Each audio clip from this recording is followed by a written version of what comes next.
Kapag sinabing palengke, ganito agad ang impresyon ng tao. Dito din sa palengke, guys.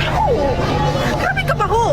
Bawang kayo, hindi mo kaya iyo. Marumi, kalat ang basura, basa ang sahig, may putik at tubig na maitim. Mukhang walang maayos na sistema. Kaya para sa mga first timer, turn off agad sa kanila.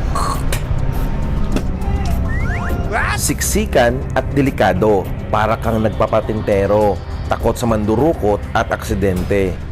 Pero ibahin mo sa Iloilo, halos lahat ng kanilang palengke modernisado na. Ang dating supermarket nila, ganito na ngayon. Ang central market nila, ganito na rin ngayon.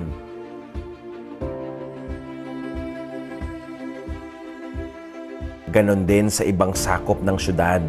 Ang Haro Public Market, La Paz Public Market, at Arevalo. Ang linis, maaliwalas at walang amoy at organisado pa. Ang bawat pwesto may tokang maglinis. Kapag hindi, multa ka agad. Ang proyektong ito ay isang partnership ng SM Prime Holdings at gobyerno. 3 bilyon lang naman ang nagastos dito. Pero kahit ni piso, walang nagastos ang lokal na pamalaan.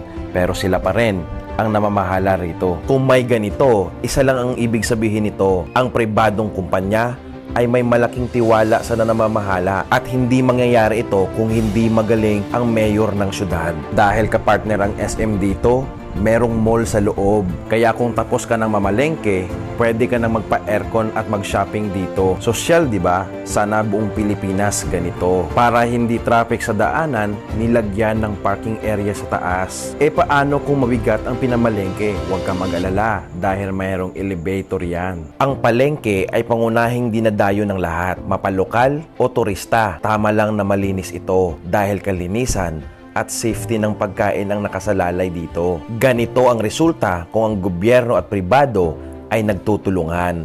Ang magbibenepisyo, tayong mga mamamayan. Anong masasabi nyo mga kapride?